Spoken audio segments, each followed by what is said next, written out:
We're going to be spending just the next minute or two waiting for people to log in, but we appreciate those of you that are here with us now, and we look forward to sharing with you lots of information about how SWAA has come through 10 years and what the future is going to hold.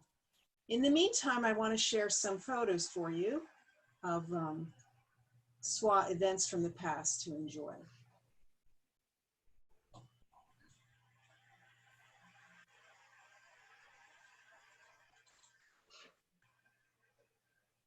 Some of you will see yourselves in some of these pictures.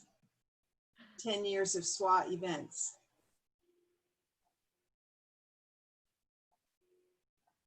Welcome if you're just joining us. We're just seeing some pictures of the history of SWAA before we begin our programming this morning.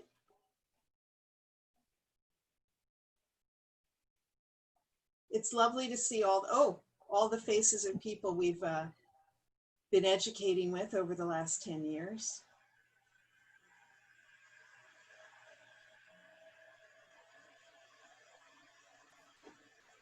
There you are, Jazz, with your short hair.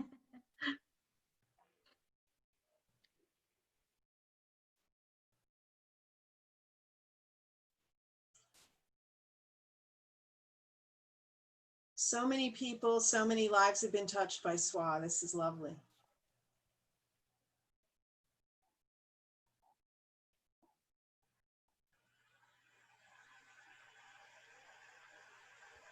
Elaine speaking for the cameras.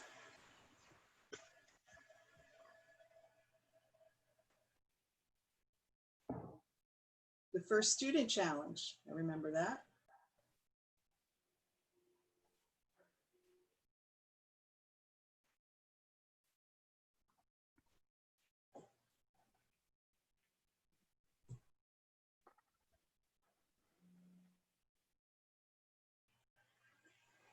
And more students. Okay, so welcome to everyone. Thank you for joining us for this great 10th anniversary celebration of SWAA. We're so excited to have you here.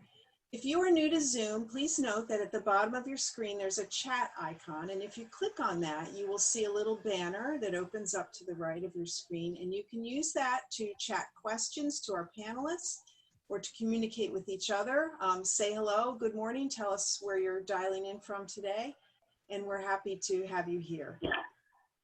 It's hard to believe it's been 10 years. I'm sure Elaine cannot imagine when she started this 10 years ago, and she will explain to us as she starts what her vision was for this organization and how far it's come. And I hope that everyone who's listening understands how challenging it is to work in Africa. I think for those of us who are from different parts of the world, we think of Africa as this place, a place. And in fact, it is 54 countries with 54 sets of rules and languages, et cetera, just like in the US where we have all of our different states. And it's not an easy place to navigate. There are many, many challenges, but there is also much opportunity. So Elaine was a trailblazer in helping the spa and hospitality world in Africa come up to the standards and have the benefits of the knowledge that the rest of the world shares. So we thank her for that.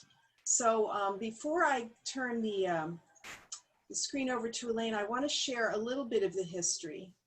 This is a timeline of where SWAA has been in the last 10 years, and there's so much has happened here already. When you look back to 2010, when she started it, the first memberships in 2011, and the first network event in 2014, and then it really picked up speed, and you will see many events, especially in 2015. We had our second network event in Kenya, our first annual conference in Mauritius.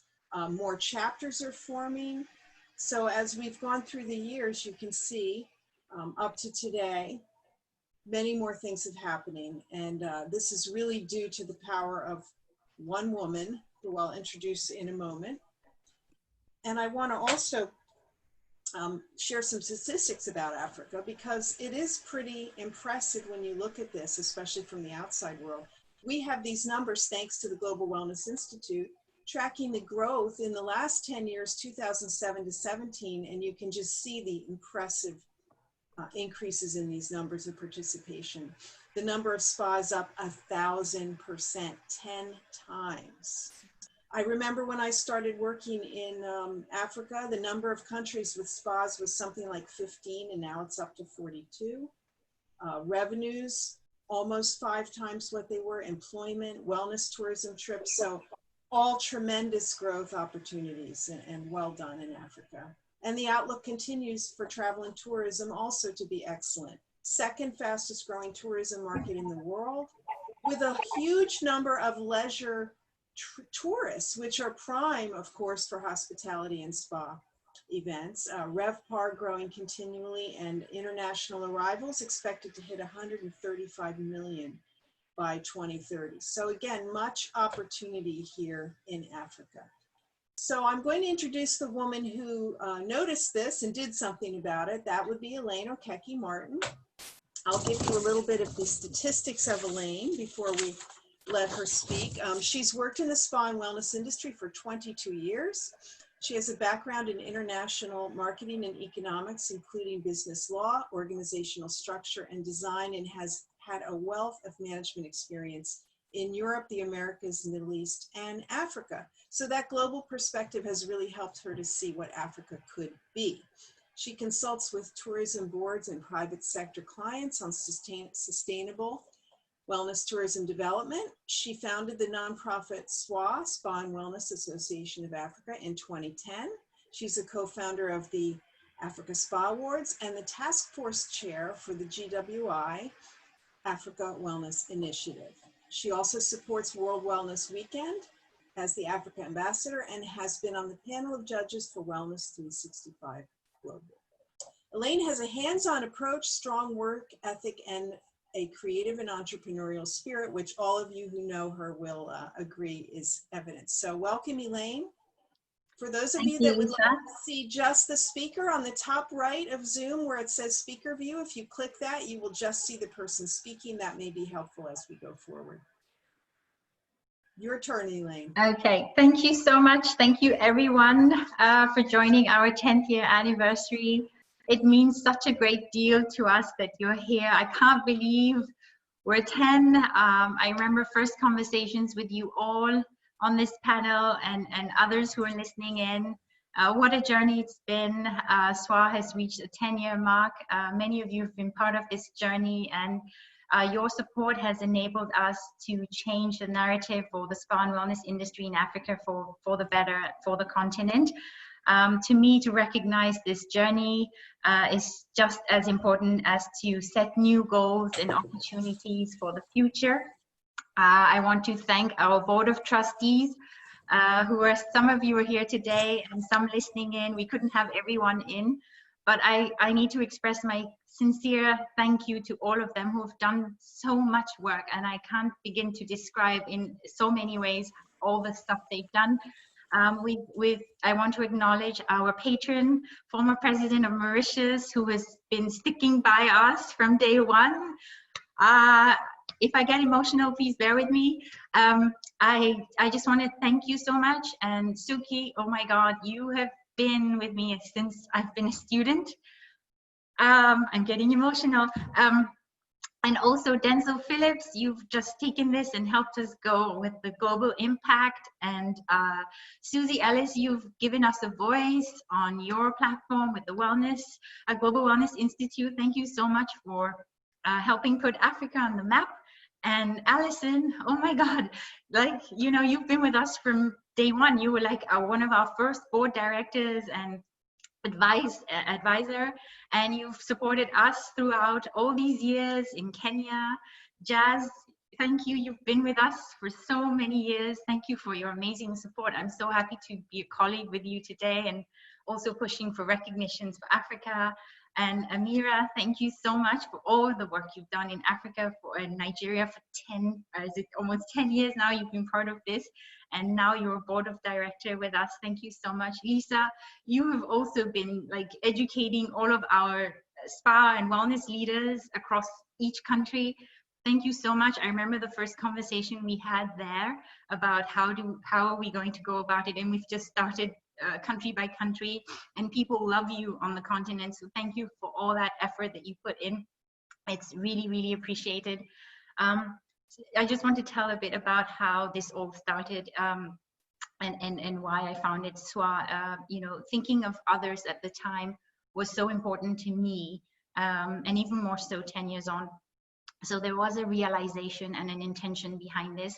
SWAA needed to be set up after I had worked in many, many continents, and come to Africa, and I would visit spas, and we had substandards, and that was really a bit annoying for me, coming from this industry. And so I started doing research because I had research skills from business school, and through the travels I found a lot of information that did not correlate with what was going on. We had a lot of hotel spas opening up at the same time, which Lisa has just shown us the figures. And Egypt, for example, had a lot of accidents on tourists by therapists. And to me, that was the aha moment, because for me as a therapist, graduated from Citesco years ago, therapists should equal healing, not injury. So that made automatic sense for me. And then, you know, I decided to found this umbrella and to support Africa's wellness market that was growing with these rapid figures. And then years went by, and there was no sharing of information, no networking. It wasn't healthy, and we weren't being competitive. So the networks were launched in 2014, and the chapters were launched, and we started to form these committees in different countries. And then we moved on to the annual conference in 2015, which Amina, you helped open that conference in Mauritius, and cut the ribbon there. And through the conference, we realized there was still a gap. We had therapists who didn't have a voice and were too scared to speak up. So we started with the Therapist Forum. And then we had the Directors Symposiums as well, that gave them a platform to get upskilled because of the demand that was coming through. And then we had directors like logging on to these and getting certified. And then came the Students Challenge, which we've worked with many, many organizations and institutes around Africa. And then came Global Wellness Institute with the Africa Wellness Initiative to support Africa database. That was so amazing. And I'm so grateful for that. And if you don't know about it, please go onto their website right now and log on and read about it. And then we've also been focusing on evolving our standards on African therapies, making sure that we promote that, and when people experience it here in Africa, that they also can take it out to the world and share that information. So there's a lot that I can go into, but I promise there will be a booklet out in September with all of this coming through. You know, some of the holes and mistakes that we had came from customers. So that's why this was one of the moments that had to be realized. Now, you have to keep in mind that at the time I already had a job, and I thought, well, if I do this, I have to do it 100%, and I would have to work double hours with the same amount of hours and no pay. So I decided, well, the vision was not mine to keep, and it was meant to be built for others. So I geared on and just spent a lot more time building bridges with people, letting them know who I was, what I was about, and what this association can do for us. And of course, there were loads of skeptics, like there will always be, and people who said things to me like, oh, well, it won't work, or you get tired, it's too big a chunk you've pulled off there. And you know, I even had people arguing with me once about why would you even dare set up a wellness association for Africa when Africa is poor, and we have diseases and all of that. And I just thought that was, I mean, those conversations drove me even further to change this reputation, because from what was going on ground to what was being thought of Africa was so different, and the gap was huge. So those barriers and reasons is why SWAA exists, and to educate people out there. the intention behind SWAA is out of love for the industry. I love my industry. I've been such a fan of this industry, and I know we'll face hardships, and we have been facing hardships. You know, letdowns and uncommitted people, and finding, you know, funding is so tough to find, and we have to make tough decisions, and there is no guarantee that it would have been successful, but we needed to keep pushing. And in hindsight, do I regret not, you know, doing this? No, not at all. I mean, you know, investing all that momentum and time has been so important, and combining, I think what helped me, because people have asked, how did you do it? I said, well, I just combined my research skills with industry experience and PR, and then I surrounded myself with experts like yourselves and more people who are more extrovert than me, and they are the ones that speak about Africa now, and we hear a lot more from the younger voices coming up, which is also beginning to grow through our chapters. And you know, that's how it has opened my eyes as well to see what is happening. And I encourage all governments to partner with us, because it's a waste of an opportunity, because they can, this can help them with jobs, it can help them to reduce poverty in countries, and get them life ready for work.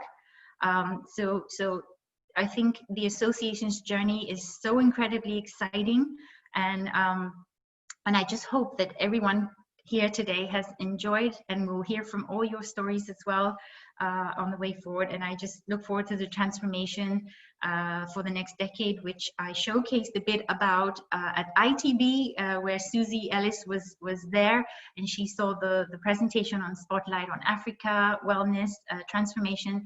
That had a huge impact. People still actually writing in and asking for more of that info. So I think Africa, we have so much we need to showcase and let people know what's available here. Yes.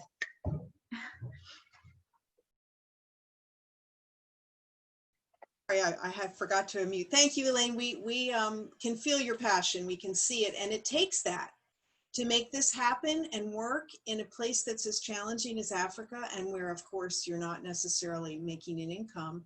You have to really love it and believe it, and we can all sense that you do, and we thank you. Now we'd like to turn to some of our panelists for their input on how they came to be involved with SWAA, and to thank them. We're going to begin with Professor Amina Gharib-Fakim. Professor, if you could unmute yourself on the bottom left, and I will introduce you.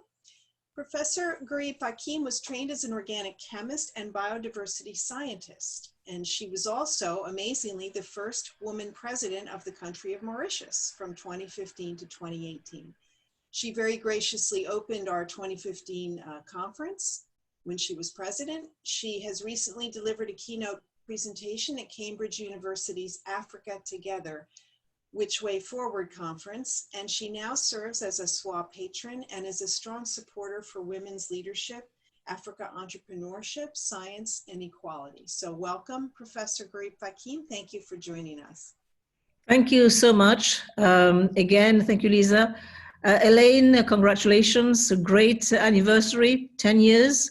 I recall meeting you in Nairobi. I can't remember whether it was 2014 or 2013, but I recall meeting you and discussing the contour of how this association will emerge. And you have been there, you have never given up in spite of all the up and down. Of course, I was following this.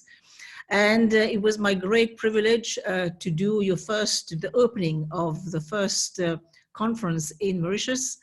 And even now, people, now and again, when I meet them, they ask, what happened to Elaine? What happened to the association? Yes, there has been a few people who have supported you then.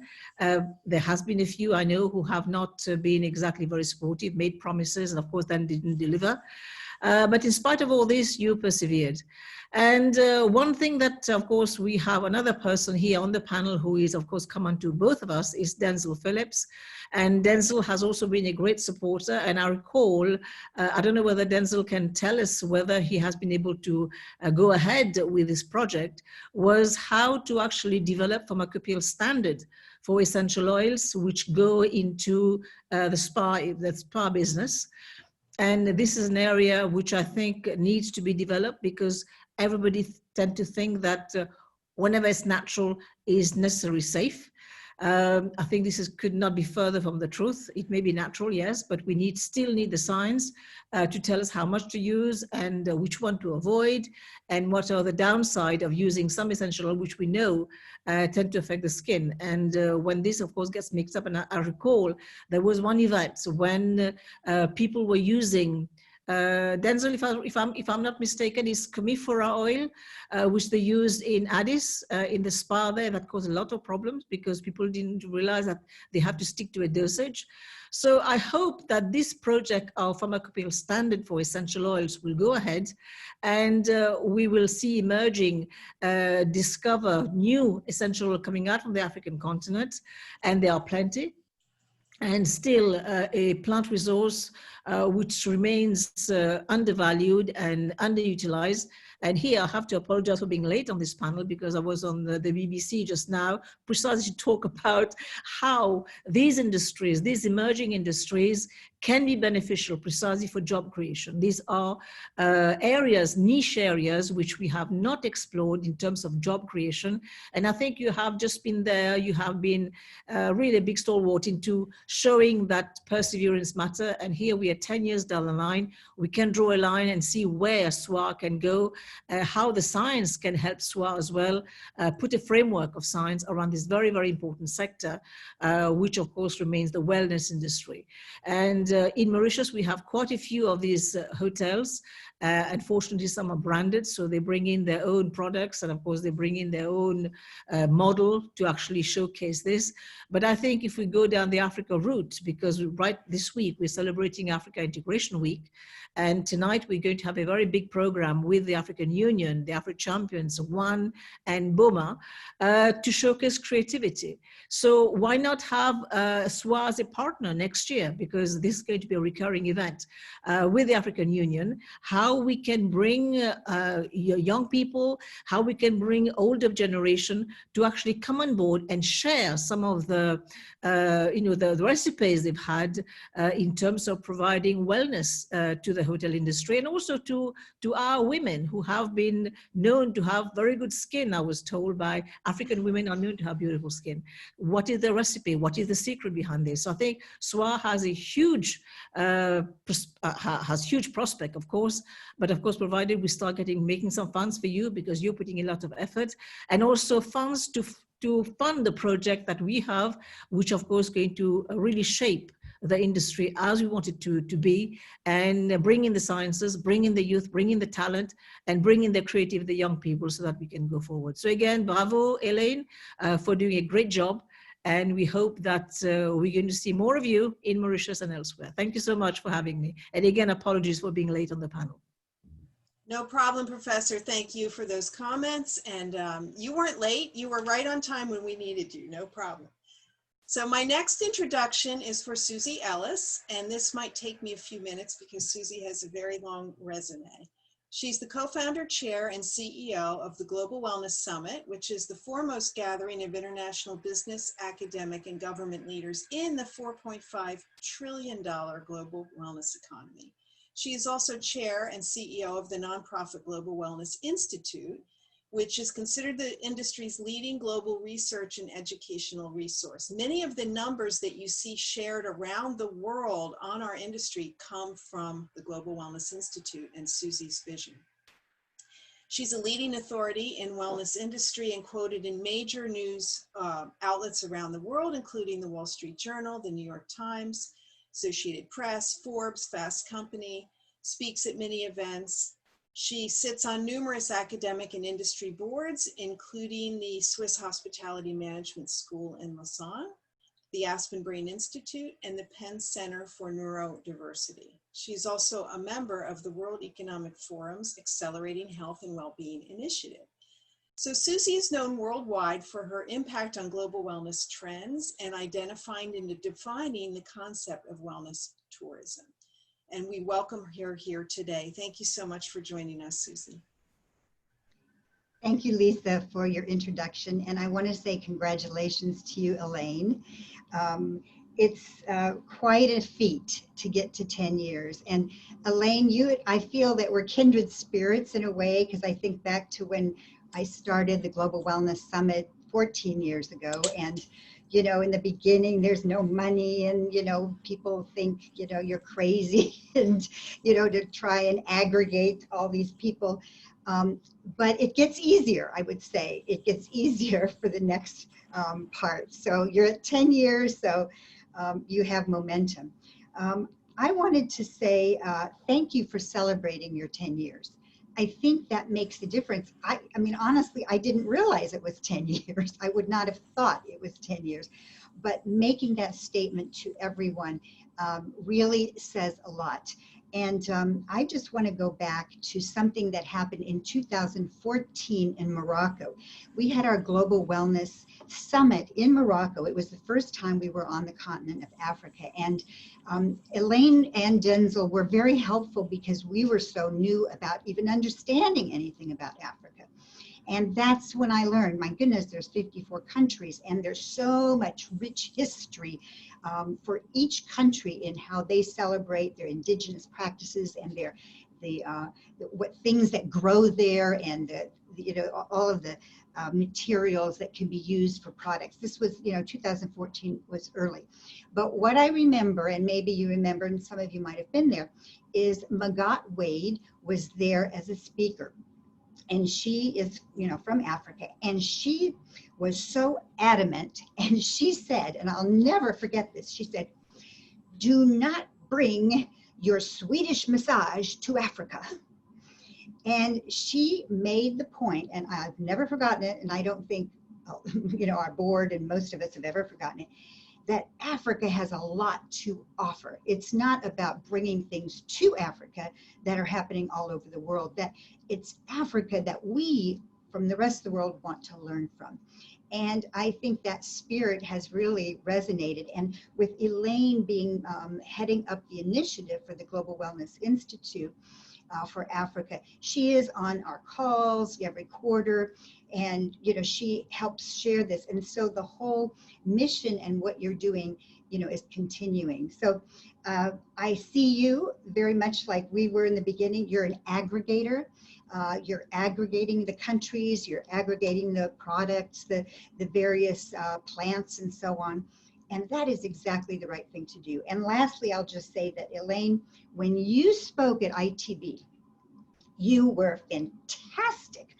I mean, you represent the continent so well. You had figures, you had passion.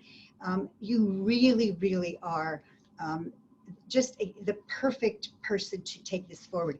And I thank Denzel for being in the background, kind of helping me. And I'm learning from you. For example, I'm learning that WhatsApp is such a big thing in Africa, and I want to learn how to network with WhatsApp, which I do not know how to do very well. So I look forward to the next 10 years and all that we can do with the Global Wellness Summit and the Global Wellness Institute to help trumpet all the rich resources and ideas and innovations that you have in Africa. So thank you to you, Elaine. I feel much more comfortable taking things forward and working with you and so many of you that are on the call to really, really make an impact.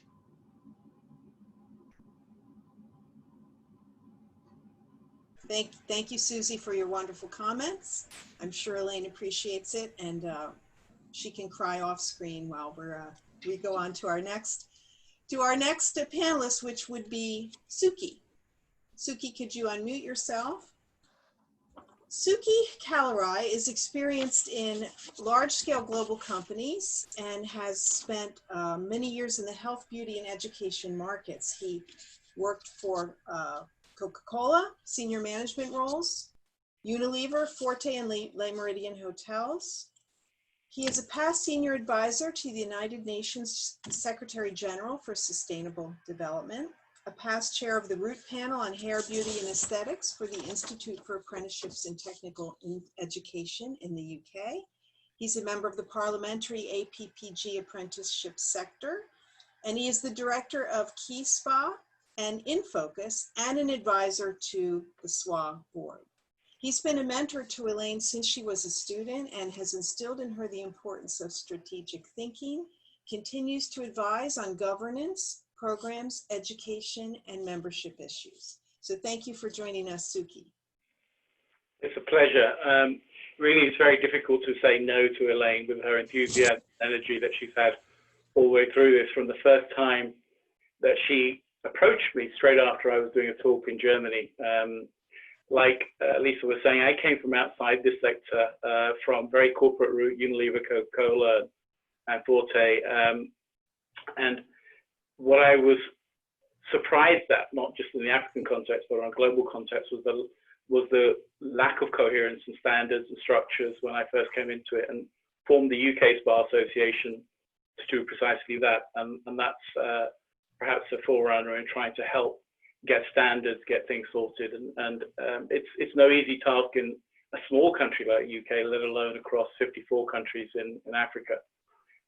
So in that sense, absolutely take my hat off to you for your perseverance, your strength, for the enthusiasm, which in the current world we can't say contagious, but you have contagious enthusiasm, if I'm allowed to say that, which is fantastic. And it's testament to the people that you brought on board, the wonderful people on the panel, but also the people that have been involved all the way through and who have supported you in small ways, sometimes big ways, in other ways. And here we have, you know, a president of a country, an ex-president of a country supporting you. And Amina, I'm also a chemistry graduate from Imperial College, but so I apologize. And we have a SPA in Cambridge, so next time you're there, please let me know. But I think the real opportunity here is to focus on not just congratulating Elaine and everybody who's contributed to it, and that includes a first lady from a major country who was trained at an institute in the UK that I was managing director of. That includes health ministers and people who have made time to meet at short notice, and in big countries, which is impressive. And I can tell you, if you try and have a meeting with somebody in a big European country, it takes months and months, whereas in Kenya, when I was there last September, Elaine was able to whistle up 2 meetings with 2 ministers at 3 days' notice, and they fitted into my agenda. And I have never known that. Even when I was advising the Secretary General of the United Nations for the Earth Summit, we couldn't arrange meetings that quickly with ministers, and that's fantastic. So that's testament to what reach you have, Elaine, and well done for that.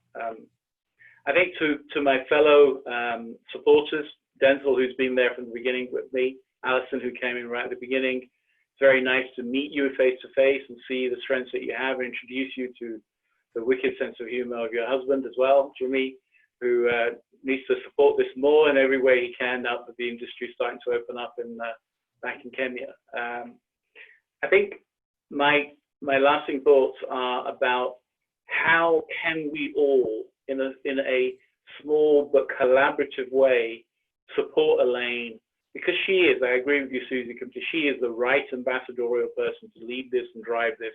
How can we all facilitate that in a way that achieves major steps? Because now more than ever, Africa will need standards, not just in essential oils, but in treatment standards, in everything that happens. Because now more than ever, consumers around the world, for the first time in our lives, are scared, and they want to know standards exist. And so that's an opportunity as well as a threat. And I think that opportunity allows SWAA as a non-governmental body to independently be able to advise, support, and recognize where standards are being achieved. And that's a tremendous opportunity. So on that note, well done, everybody. Well done, Elaine. And here's to the next 10 years. Thank you, Suki. Well said. Thank you so much for your contributions as well. Now we're going to move to Denzel Phillips.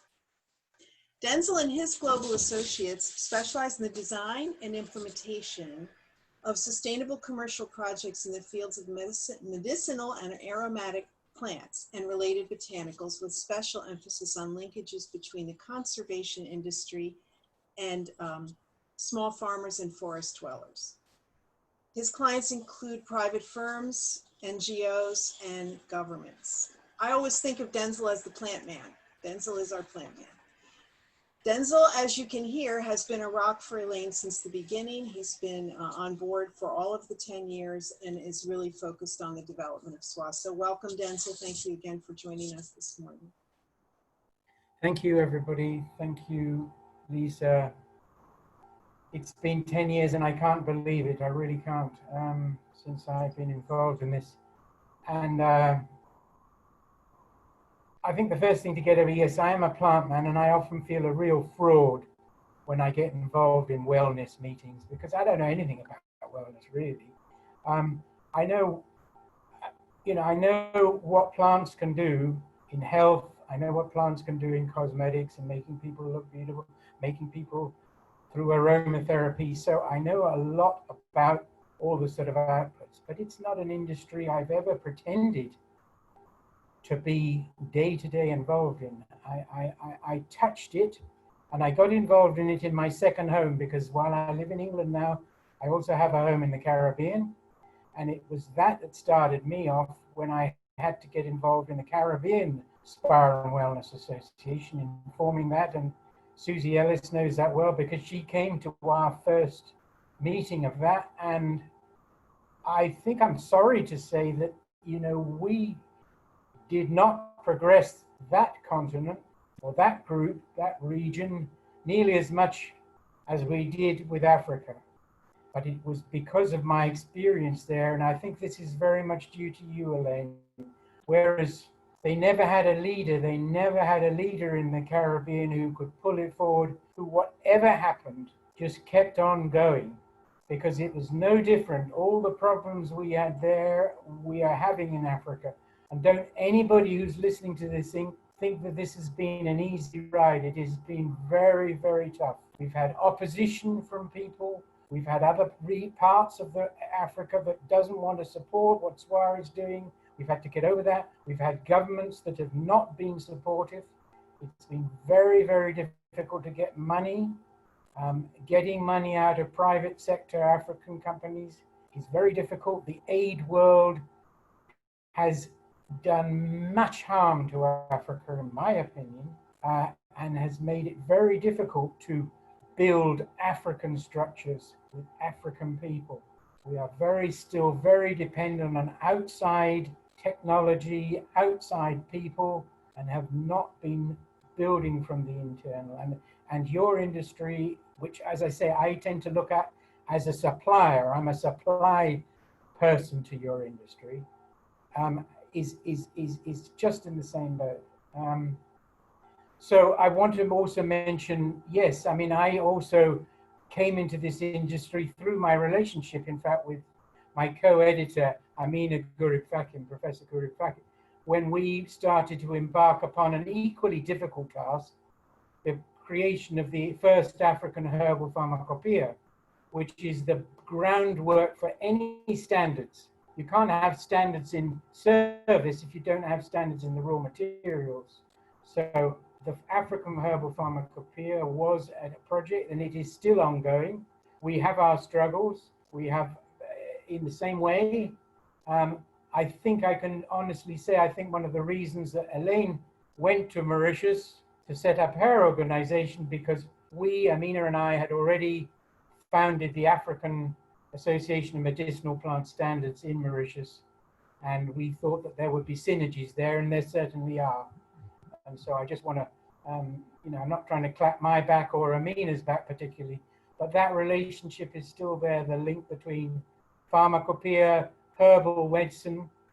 I think herbal medicine is not nearly recognized enough right across Africa, let alone the rest of the world. And it's certainly not recognized in the wellness industry.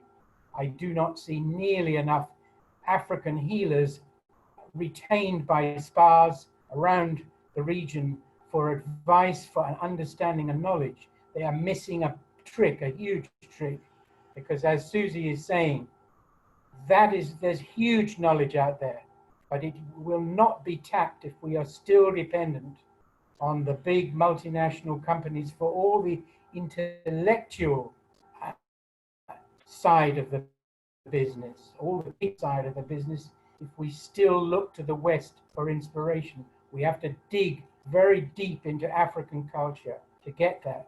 And this is still a long way to go. But it's, you know, not for me at this stage to talk about it. I'm very happy to. The other thing I'm passionate about, and as I think you may know, many times I say to Elena, I've had enough of this. I've got so many other things on my mind. I'm at the moment trying to save frankincense. I've set up a new organization, a global frankincense alliance. So I'm in the process of building what you've built with SWAA all over again. And it's a huge task and very difficult, because I'm working in countries like Somalia, which don't even have governments. It's very exciting. But what I mean is, I've always wanted to get out of this, and I've stuck with it for two reasons. One, because of my dear friend Elaine, because we keep each other on track. And I want to also mention, because she's forgotten in her humility, about her dear husband, Jean-Martin, who is very involved and is there all the time supporting and doing financial work behind the scenes. He's a brilliant financier. So I don't want anybody in this group to forget him. I don't know where he is, whether he's joined us today, but he's always working and he's always there. So that's another thing. But finally, I just want to say one more thing. My reason for staying on with this game, if you like, this industry, this huge thing, is I'm very concerned about the need to develop proper corporate social responsibility components into this industry. To me, it is the biggest single thing that still needs to be done for the wellness industry. What Susie and her friends have done are built an empire, a multi-trillion-dollar empire now. But compared with what is happening in the fashion industry, in the cosmetic industry itself, in terms of looking at all the ethical issues that go with this huge responsibility, this huge industry, about ethics, about standards, about low welfare, about sexual harassment, all these things need to be codified, and we need to have proper goals and proper channel of work, manifestos. And I will stay on with SWAA until I have got SWAA to build a manifesto of what is required to look at all these issues, to look at the issues Amina's talking about what percentage of local products, what percentage of local ownership, what percentage of local training are we doing. These are all things that I feel are extremely important, and I will be talking more about this until, you know, I've finally been wheeled off in my wheelchair out to pasture. So that's my role. Thank you. Thank you, Denzel. And again, we can see your passion on that topic as well. Before we go on, I know that Professor Gharib Hakim has to leave soon, and I want to thank her for her participation. And so if you see her drop off, that is why, because she has more government work to do. So we thank her at least for sharing with us this morning. Thank you. Thank you for everything. Thank you to all of you. And again, bravo, Elaine. Bye. Bye. Thank you. So my next introduction is for Amira Abraham. Welcome, Amira. Amira is the CEO and director of the Nail Bar for the last 10 years in Nigeria. Amira holds a BA in Politics and International Relations from the Royal Holloway University in London. She's a qualified beauty therapist, and she holds a Cedesco diploma in spa management as well. She set up the first SWAA networking event in Nigeria all by herself, Elaine tells me, and connected SWAA to the wife of the Nigerian president, Aisha Buhari. She's a SWAA board member and is busy setting up plans for the next decade to support SWAA in communications. And she's also an advocate for women and children's rights and is a keen interest in empowering women in their own lives. So welcome, Amira. Thank you for joining us. Thank you so much, Lisa.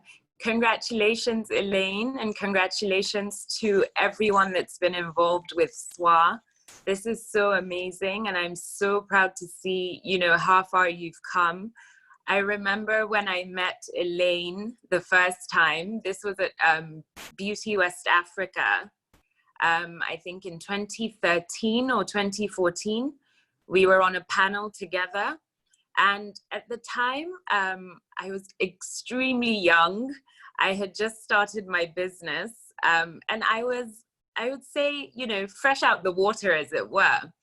And being in the Nigerian industry, I struggled to find that, you know, that person that could be a mentor to me of sorts. And that's who Elaine, you know, immediately became after our panel session.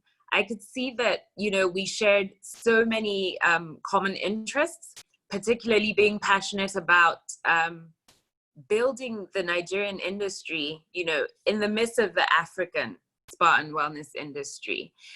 For a long time, it was somewhat pushed aside, but with SWAA, you know, she created a sense of community for the first time in the Nigerian spa and wellness industry. She brought about conversations like education and the importance of education in the industry. She brought about conversations about standards and regulation and the importance of that in the industry. And I'm so thrilled to have been able to work in the capacity of an ECC from, I think, 2013 or 2014, and now as communications director. I'm very excited about the directions we're taking in terms of improving membership, and also just getting the conversation not only started, but implemented as we go along. So well done, Elaine, and congratulations once again. Thank you, Amira, for that. Thank you for that, Amira, and for being such a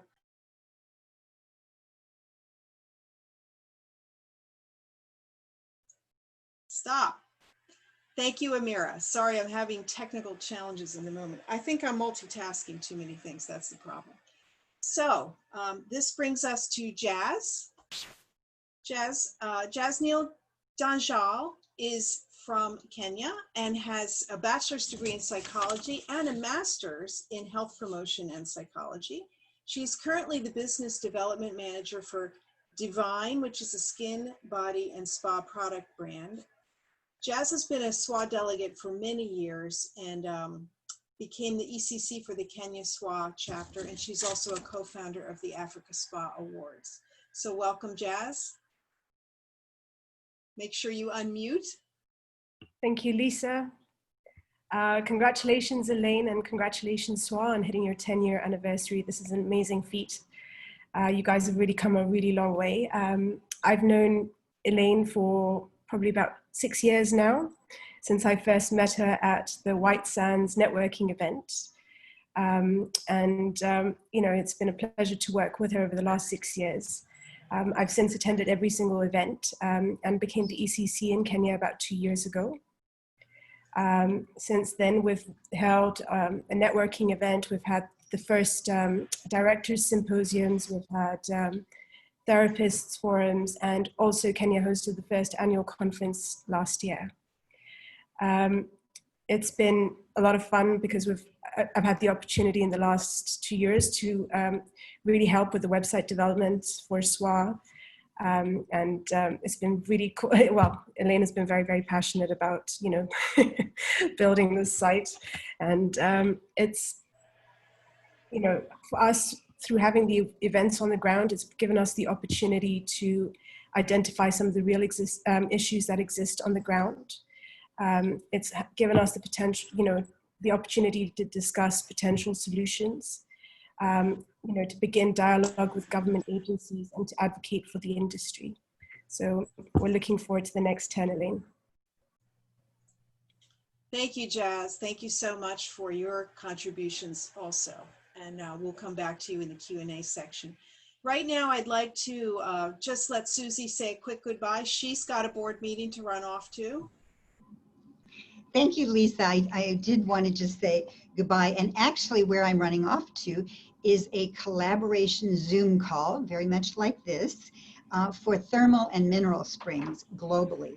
And I just wanted to mention to everyone that you're all welcome to participate in any of the Global Wellness Summit Zoom calls. And I'd especially love for you to participate, because then you can contribute the African voice. Somebody could talk about what's happening in Africa in terms of thermal and mineral springs. But we also have those for spa and hospitality. We have them for workplace wellness and so on. They're all on the Global Wellness Summit website. So I'm going to hop off, but thank you so much. And I just want to have more visibility for Africa. And if there's anything I can do, please let me know. Just reach out to me personally. And again, Elaine, congratulations, and congratulations to all of you. And thank you, Lisa. You're a great hostess. Oh, thank you, Susie. Thanks for joining us. And I'll probably see you a little bit later this morning. Another Zoom call. Another Zoom call. Thanks, Lisa. Bye-bye. Sure thing. Bye-bye. So last but not least, we come to the patient, Allison Agatha. Thank you so much for waiting, Allison. Allison is the owner and founder of the Allison Caroline Institute in Nairobi, an international college in training on beauty, fitness, and holistic therapies for the last 16 years. This woman has been putting it out there and helping her people in her country all that time. In 2019, Allison opened Body by Allison Caroline, which is a personalized fitness training studio focused on spinning, yoga, Pilates, and circuit training. Allison spent several years as a SWAA board member and advisor, and was instrumental in supporting the Kenyan events in 2019, including interfacing with the Ministry of Tourism. So welcome, Allison. Thank you again for joining us and for all of your contributions so far. Thank you very much, Lisa, for the introduction, and to Elaine. Wow, I am so super proud of you. Congratulations, and to SWAA as well, and all the board, advisory board and board members. Yeah, so it's, you know, I'm so proud of you, Elaine. I know the struggle, it has been real. Your effort is incredible. You work tirelessly, and I've told you that time and time again. But here you are, you're here at 10 years, and yeah, huge success. And thank you also for asking me to be part of this panel. The school is actually 17 years now, and I started that basically because when I also came back to Kenya, I realized there was a lack of professional training in the industry. So we're still plodding on with that and doing our best. I was also involved in the SPA industry. I decided to take a back seat in that. I was a advisory SWAA member for about 5 years, I believe, something like that, and sort of throw my support every now and again when I can. But my passion at the moment is fitness and wellness and holistic living in that way. But I'm still there, and if you know, I mean, I'll always be in the background. I think our biggest achievement, Elaine, if we can say, is that when we held the event, which I know was fronted by the school, that we managed to get Her Excellency, our First Lady of the Republic of Kenya, Margaret Kenyatta, to our event, and SWAA was highlighted. And I think it is also at that point that there was a turning point in Kenya in the way people viewed spas. Because Jasneel, I'm sure you'll agree with me, it's been quite a struggle to get professional recognition in Kenya, or even to be taken seriously in that industry. So I was very proud and happy to have been at least a part of that as well. So anyway, moving forward, I'm also excited to hear what you have to say, and I look forward to seeing the future. Thank you. Thank you, Allison. We all look forward to the future and what the next 10 years will bring. I myself have enjoyed so much coming to Africa and getting to know the people and the cultures, and the desire to learn and grow and be the best they can be is as good as anywhere in the world. The nicest people and the most engaging students. So I think there really is a bright future for everyone. So at this point, I'd like to look more into the Q&A. We've had some interesting questions in our Q&A, many from the same person, and they're very insightful. I wish we had another hour to tackle them, but I'm going to start with a lighter one, which is about the contrasts in Africa. And the fact that Mark Edo makes in the question is that Africa has been known as being safaris, right? Everyone goes to Africa for safari, and some of the major cities. But what can we do to change the concept of this continent as a place to go to rejuvenate and get healthy? You know, how do we expose the wellness aspect of Africa? Any of my panelists like to jump on that question?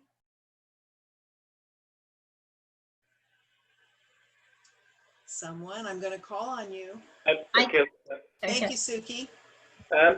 I've actually answered one of Mark's questions on the session there, but I spent some time on the board of a very large hotel group as an executive, so I feel somewhat qualified for this. And I think he's right when he says that everyone thinks about Africa as being safari, but it's a little bit of a gross generalization. If you then look at it regionally, Mauritius is clearly not about safaris.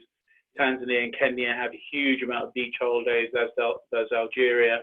Morocco has a very mixed set of holidays. South Africa has wine, cricket, tennis, all sorts of other things that are going part of it.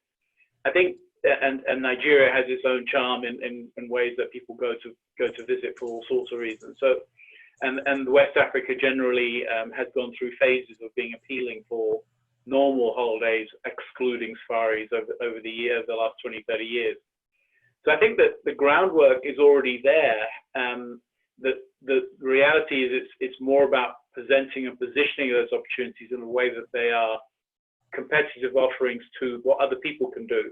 We know that the source markets are relatively few around the world, and that's the challenge really for Africa.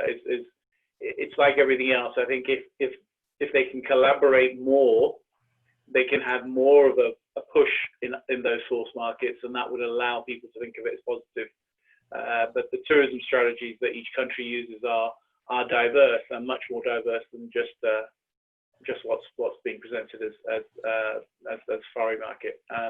Wellness has always, if you think about Kenya and its elite athletes, there's always an element there. If you think about Egypt and its history and culture, there's something there. If you think about, every country has some aspects that can be brought out in some way, shape, or form, and they just need to pull that together and publicize it more. Thank you, Suki. Does anyone else on the panel have a comment on this? Yeah, I'd like to say to that, add to what Suki said. I mean, in regards to the wellness tourism for Africa, like, in the transformation presentation that was given in ITB, we showcased a lot of countries and what they're doing. Then they're also using their outdoors a lot. So you have things like Calabash yoga in Ghana. You have Sierra Leone that does like an amazing marathon. Kenya has amazing marathons with Safaricom and lots of other ones. And then they've also got, Kenya has become now this golfing nation, and they have Kenya Open, I think it's called now.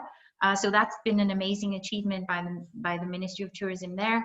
We have people in Morocco as well, just trending in different ways and showcasing not just the hammam, which is local to their culture, but they're also showcasing products now. The products coming out of Africa is amazing as well. So we showcase the future of that and the future of plants, like farmers and what they're like, how they're getting their crops distributed, and people who are these entrepreneurs in our industry who are buying all these products from farmers, and how they're using technology to get it faster to them. So these were all things that are changing right now on the continent, and hence but I know there's a lot to be done on the general branding of Africa as a wellness destination. Great, thank you, Elaine, for that. I knew you'd have something good to say. Mark has several other questions that are excellent. Oh, Jazz, you have a comment. Great. Yeah, just also to highlight some of the botanicals, ingredients that are indigenous to Africa and the benefits that they bring. I think that would be useful as well. Okay. Drawing on the shea butters and Kalahari melon seed oils, and I'm sure Denzel would have more to say on this. Well, certainly, and that speaks to what Susie commented about Magat Wade saying, look, we don't need what you have on the outside here. We need to highlight what we have in Africa, an immense, rich treasure trove of natural resources that can be used. And that does speak to the biodiversity that is there and the ability for healing. And we're in the healing industry. So I guess my question is, building on what Mark Eddowes said, how do we take the current situation? You know, we've managed to not say COVID the entire first hour of this. I'm proud of us, but it has been an issue. And besides COVID, we're still struggling for jobs in Africa. How can the spa and wellness industry sort of leverage what is great about Africa and create jobs? And how do we make it clear to new businesses coming in that they have a role to play in helping lift, you know, being that tide that lifts all boats? How do we leverage what we have to make Africa better? That's a big question.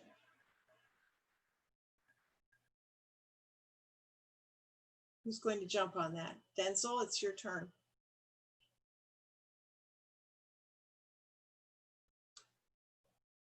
He's unmuting. Yeah, I think the development side of, I think there's another question further down in the Q&A of the third or fourth question in the list of questions in the Q&A, which is about the development side of wellness, you know, of the SWAA, what it's doing.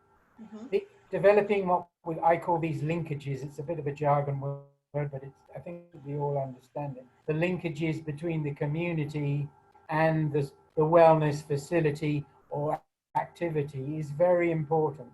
And obviously certain approaches, certain methods of working are going to create more linkages with the community than others.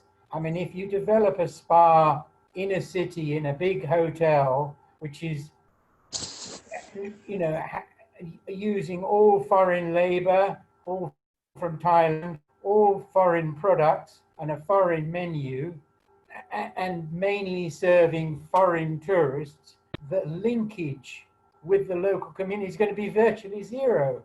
On the other hand, if you develop a facility or an activity which draws upon the local community, is training local people, is open to local people, encouraging local people to use it, is using local raw materials. I mean, I'm passionate about architecture. My whole family were architects. How many spas in Africa are designed as African spas with all the wonder of Africa? And just, I can't think hardly a single architect in sub-Saharan Africa who really has put their energy into creating wellness facilities which are African.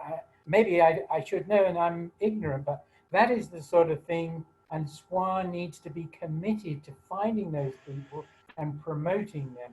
Because at the moment, there's still far too much of, oh, well, you know, we're the Marriott Hotel, we've got to put up a facility, a spa, because everybody has one in whatever town, in Nairobi or in Lagos, because we've got a hotel. How are we going to do it? Well, we're just going to bring in everything, right? Because we know it. It's, you know, it's easy for us. We just bring in the manager, we bring in the therapists, we bring in the products that we know. We don't have to do anything. We decorate it with stuff which our in-house designers have created and use in Atlanta or in London. Boom, and it's there. And that pervades, because, and they will say to you, if you talk to these people, and Elaine and have I done, well, what else is there? Show us where to go. Show us a qualified architect. Show us a professional standard massage menu. Show us, you know, which has been authenticated. Show us products that we can use. I mean, as Elaine well knows, I'm working a lot on discussing and researching African cosmetics at this moment. I'm doing a big UN program on this. We've only really got one and possibly two companies in the whole of Africa who could claim to have a professional range of cosmetics that could be used professionally in a spa. Now that's not good. So So there's a lot of work that we need to do to make, to bring these linkages together, the linkages between the community, the local industry, because at the moment, in my opinion, yes, the spa and wellness industry, it lives a bit in a vacuum in Africa, as a rule. Right. Yeah, obviously, I'm generalizing. Well, I'd like to speak to how I think that happens, because the investment money is coming, especially the hospitality pipeline, is coming from large global multinationals, and mainly Accor and Marriott have the biggest pipelines in Africa. And they are companies that make money on a slim margin by doing things a certain way. And you're right, they have a designer in another place, they plop it in. They're not really looking to make that authentic of an experience. It is likely going to fall on the boutique developers or, smaller developers to make things that are uniquely African and showcase that to the world, because you're right, you have plenty of riches. You don't need to copy what happens elsewhere. We as a group need to find out how we can leverage spa and wellness to create jobs and industry in Africa. And speaking to another question that we got, how do we teach practitioners? Now, I know some of us, I've done my management education, Allison is training therapists, but we don't want expats coming in doing the treatments, right? We want to have Africans doing the treatments. And that is a mandate that I think resonates with all of us. Can I add on something? Please do. I also think that local hotel brands, 5 stars, 5-star and above, should be encouraged to develop their own spa brand, which is authentically African, etc. And I think that's a way to promote that side of it. If you're dealing with the Marriotts and the Intercons and all of that, obviously they have their own international benchmark that they have to bring, so that it's all there's a consistency between their brands. But if we were to start looking at the localized 5-star brands within Africa, and as I say, encouraging them to develop their own spa brands, highlighting our own architects, because I can only speak for Kenya, but for a lot of the clientele, overseas always seems better, so unless you're offering your classic Elemis or your classic, other Western product, then you're a nobody. That's always been the perception. So yeah, so basically I just think a starting point would be to encourage those within the hotel industry. And Well, Lisa, sorry. Go ahead, Suki. I think Morocco's done that well. It's probably the best example I can think of. South Africa's done it, but from because of its past, from a kind of Western perspective. And I think countries that are emerging as big tourism hubs that can achieve that. Egypt kind of started down that road, but then lost its way. And I think Kenya has a real opportunity. Tanzania has a real opportunity to be able to go that way. Whereas I think the only thing I say, Denzel, is that international brands are going to stick to international standards because their guests want those. What you have to do is look at the people who want to go further afield and have the African experience, which is a large chunk of the visitors, and that's a real opportunity. And the international brands can stick to the business market and let the tourism market be much more about the local experience. Good point, Suki. It is a challenge because money has to be made at the end of the day, and big companies don't want to risk and wait, and yet it's denying Africa the chance to really advance their culture to the rest of the world. Many travelers don't want that authentic experience. They think they do, but when they walk out of their hotel room and it looks a little scary or different, they back off. And we just need to keep, I guess, pounding that message, which is something perhaps we can do through SWAA. Lifting all of the therapists up, making more people that are not expat that we train on our own. I know this is a challenge in China, okay? They have a huge country, tons of tourism, the biggest pipeline of hotels in the world. They don't have enough therapists either. And what China does is they go out to the country and they find people who are working in farms and they bring them to a school and they train them to be a therapist. And that's working, but it's one country, you know, and your challenge is that you're all these different countries without each one having its own plan and making it affordable for the locals. I don't know what the answer is, but I'm sure there is one.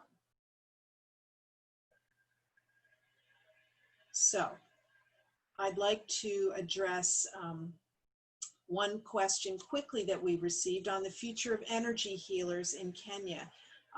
I can't speak to what the specific future in Kenya is, but I can tell you that energy healing is something we are starting to see talked about. We are starting to see it on spa menus globally. It's becoming something that is not what we call woo-woo science.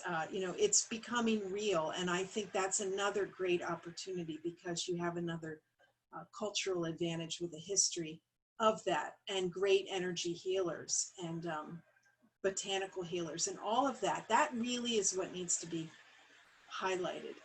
We had a question around what can SWAA do to move forward? How can all of us listening on this call help SWAA to advance these issues? We'd like to hear from you in the chat as well. This is for everyone. Elaine can't do that on her own. No, exactly. I want to hear from everyone, definitely. So I'll just mute myself again. No, that's fine if you have something specific, but we need to hear how are the 50 of us on this call and the other people who are watching on Facebook and YouTube and who will listen later. Everyone has to help. Roll up your sleeves and think about what you can do. It is not just for some board members to solve this issue. Comment from Isabel Roos. I just want to say that you know, it's the opportunities there for anyone listening in right now. You know, you may be sitting there thinking, well, is this something I can do as a member? Of course, you can join in as a member. But if you do want to influence it and support it in a greater way, then you can volunteer your time to the association. That's one of the ways that you can push things forward. We are a platform of many voices, and we are trying to move as fast as we can with the resources we have. So I do encourage you to write to us, let us know how you would like to support us. So there are lots of opportunities out there, and we're looking to open up in many more countries. So if you're someone sitting there knowing that, okay, you can help open up the next chapter in your country, then let us know that as well. That's a great suggestion, Elaine, because as I said earlier, Africa is not one country. It's 54 countries with different regulations and cultures. And it's not something you can tackle in one bite, right? We need the chapters to be strong and know their local culture and region and start to make inroads. I know there are 5 chapters now, but there's probably room for more. So if you're on this call and you would like to contribute, please do reach out. We have also received excellent questions in the Q&A, not all of which we could get to, but I'm going to suggest that we, as the panel and the SWAA advisors, create maybe a follow-up newsletter and we will address some of those issues in that document. I would like to, at this point, invite Celeste Peters to join us. Celeste is the Senior Board Advisor for Communications. Celeste spent many years in South Africa where I first met her, and she's an excellent behind-the-scenes organizer. So she's assisting Elaine now and the SWAA board with communications and plans going forward. And Celeste is going to share with us some of what SWAA has on tap in the near future.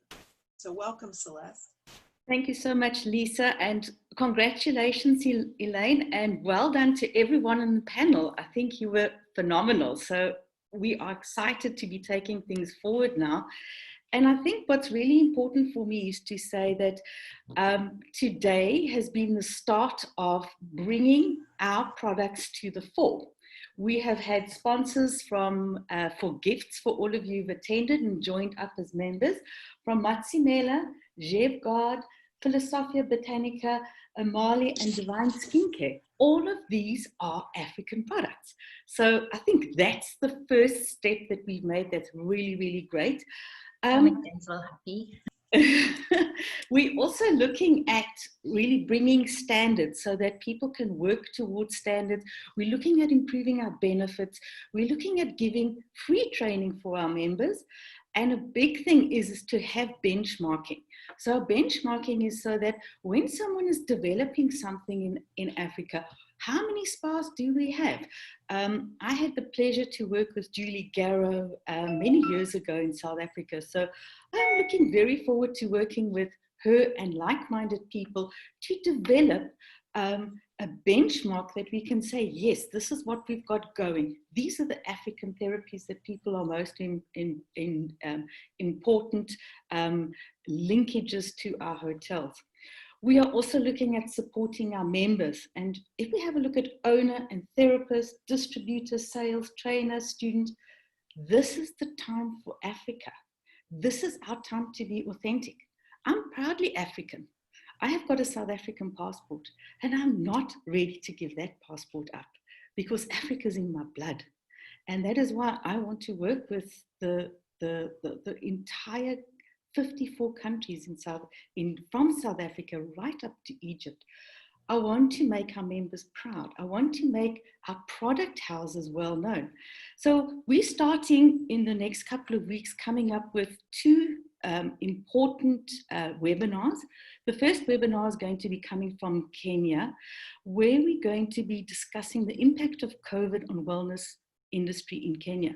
But we're not just looking at the impact, we're looking at solutions, we're looking at opportunities. And this will take place on the 13th of July. So Jazz, congratulations on your panel that you've put together, because I'm not going to name them, but I'm just going to give you some idea of what we're going to be looking at. We're looking at a health club manager. We're looking at a CEO of Body Evolution. We're looking at a group spa manager. We're looking at a spa owner, and we're looking at a therapist. So we are addressing everybody throughout the chain. So that's going to be really great. So please diarize that the 13th. And then Denzel has come up with a really brilliant topic, a special SWAA webinar on new Black beauty. Okay, and this is going to be on the 28th of July, and we're going to have people who have made a contribution, who are making a contribution for Black beauty on the continent. Like we say, we want to be authentic Africa. And then our next chapters are going to be introducing our different SWAA chapters. South Africa is the newest one to actually come together. I know we're going to be introducing our committee soon. And there we've got a motivation and coaching 101 session. We've also got international webinars that we want to bring up with Spa Business 101, mental wellness, safety and hygiene, standards, which is very close to my heart. That's the background that I come back from. And then each chapter is going to have their specific webinar that they're going to have. And then for our members, part of the benefits, we are going to have special webinars where you can tap into managing your mindset. And I think everyone will agree with me.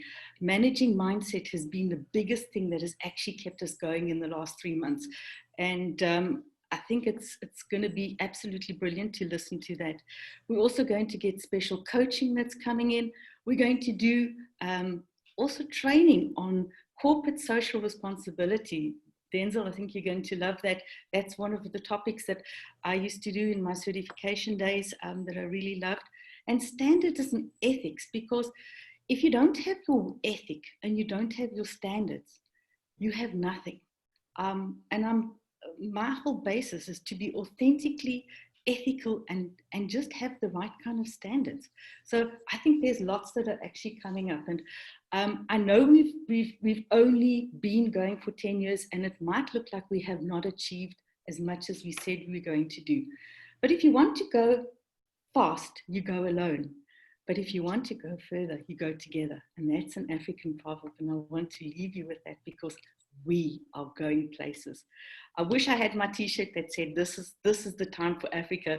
I don't have it with me, but this is the time for Africa. And watch the space. We are going to take Africa to new heights.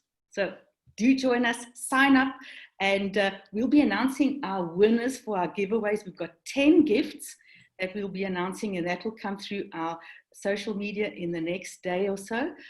We just have to collaborate that you are members and that you did register for this call, so we can't announce it today. So thank you very much, and thank you, Elaine, and well done to everyone on the panel.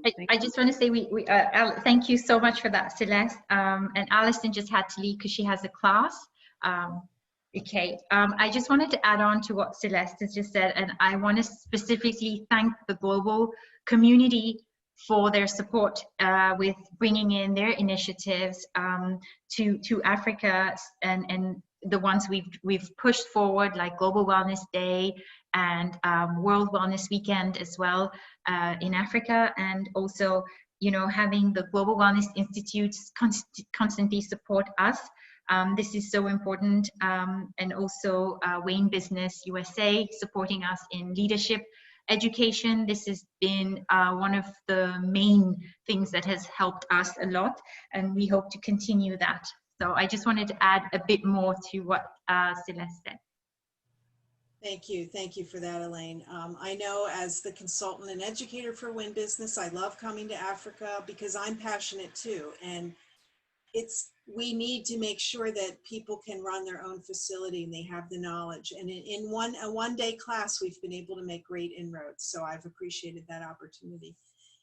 At this point, thank you, Celeste, for your comments. I'm going to jump back to Elaine and let her speak to us about what the next 10 years bring for SWAA. Thank you. Again, thank you for all the input given and vision for the future. You know, this model works because our secret sauce is love, and love has taken shape and form in our strategy, our performance, our data planning, our commitment. Moving forward, the steps that I see coming for the next decade are definitely trust and dedication as number one. Trust because people now trust our association. So it is up to us here, the board, and others listening to continue that. And the dedication, we need more dedicated people. Thank you for those who've been dedicated, who've spent all these 10 years with us, and however little that time you have spent, you have helped us in one way or the other.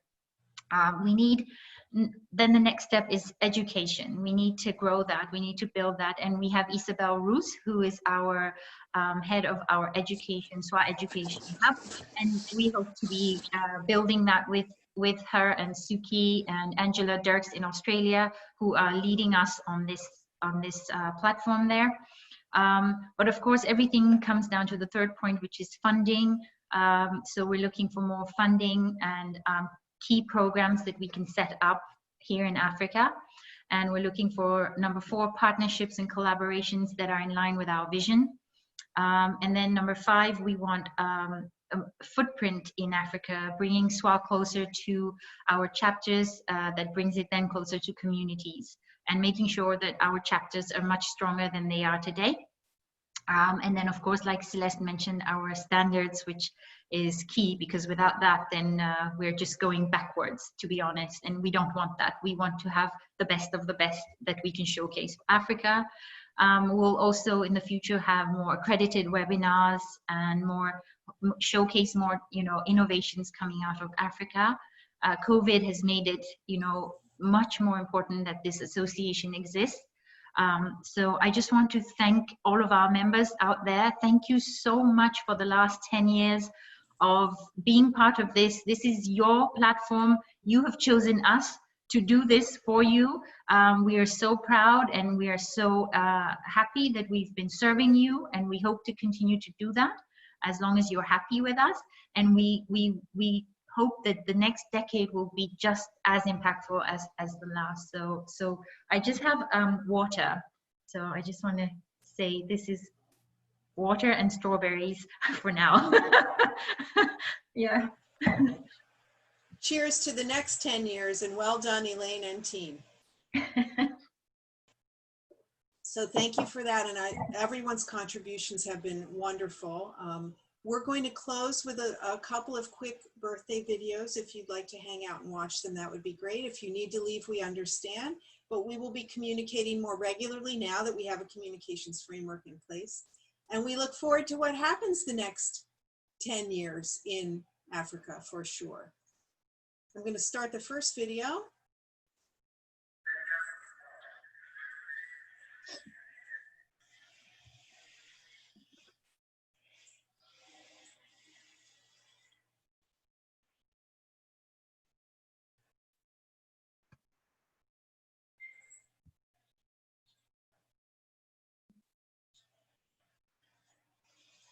Awareness for Cancer, and we provide to go ahead with the 10-year program and support you at that. Could everybody hear that?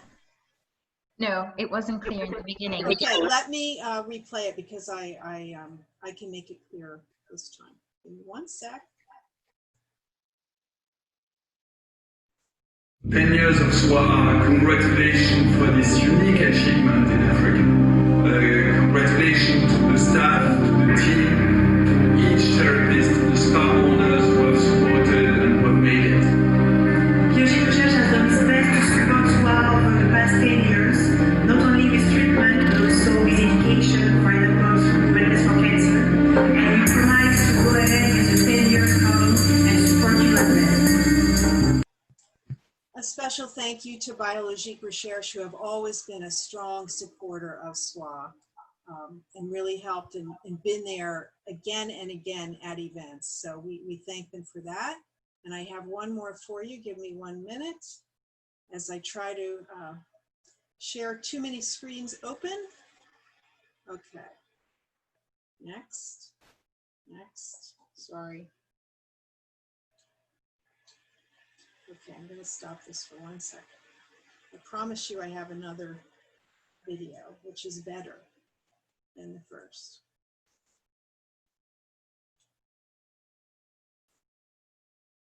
Wow, not this again. We need this one. Okay, I'm coming back. Sorry, technical challenges. Here we go.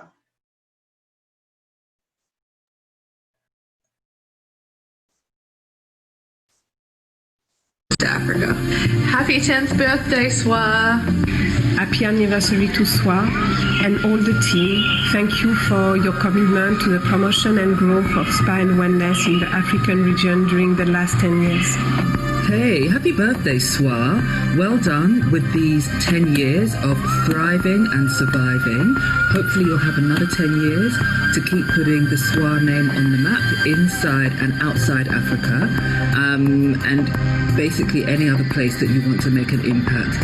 Here's for the next 10 years, and have a good one. Greetings from South Africa. I'd just like to wish SWAA a happy 10th birthday. As the new ECC for South Africa, we're very excited to join SWAA this year as the chapter for South Africa, and we're looking forward to a huge growth coming in the spa and wellness industry in Africa. Congratulations, SWAA. May you have many, many more years, and we are looking forward to being part of it. Happy anniversary, SWAA. Thank you for the 10 years of achievements and goals. We are proud to be part of you. Thank you. A happy birthday to you, SWAA. Congratulations to your 10th birthday. You have done well.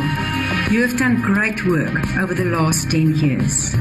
We wish you a happy birthday, and may you grow from strength to strength, and that we will all in Africa realize what you have done to uplift our industry and the input you have given to Africa. Thank you, SWAA, to what you have done, and a warm congratulations from South Africa. Congratulations, SWAA, on your 10th year anniversary. We at HSL Wellness Center, Lagos, Nigeria, wish to congratulate you on the wonderful work you are doing in promoting wellness around the African region. The growth is evidence of the team's hard work and commitment. We are privileged to be part of you, and we are wishing you many more successful years ahead. Good afternoon, this is Mulu from Ethiopia. I want to wish you for your 10th anniversary, SWAA. Congratulations to all the teams for your dedicated work. Thank you very much having us from Ethiopia. So that was a snippet of a much longer video that you can find on YouTube on the SWAA channel. If you go to YouTube and you type in SWAA 10th anniversary, there it will be. I think it's 11 or 12 minutes. Many more thank yous. Our apologies to those of you who contributed, and we couldn't fit it all in to this segment, but we wanted to give you a taste of it. It's wonderful. So thank you again to everyone who participated today and who contributed. It's been great to speak about what the future holds for Africa. I mean, it's a challenge globally right now, but we will all get past this and move forward. And I think we all see that we have a role to play in moving Africa forward. Please note that there will be more conversations coming, and you heard from Celeste about the plans that are coming forward as well. And I also want to build on what Susie mentioned before she left. If you are not using the Global Wellness Institute resources, please do. They are free. You can go to globalwellnessinstitute.com. You can sign up for newsletters, collaboration calls, master classes. Every week there are 2 to 3 one-hour Zoom calls. They are free. Hundreds of people from around the world dial in to learn from really big experts in the field on what is happening in different parts of the country. So please participate in that.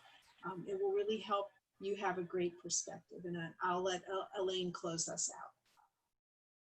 Thank you, Lisa, for that amazing moderation. Thank you for all your hard work and for helping us and, you know, promoting us and teaching us and giving us time and being patient with us.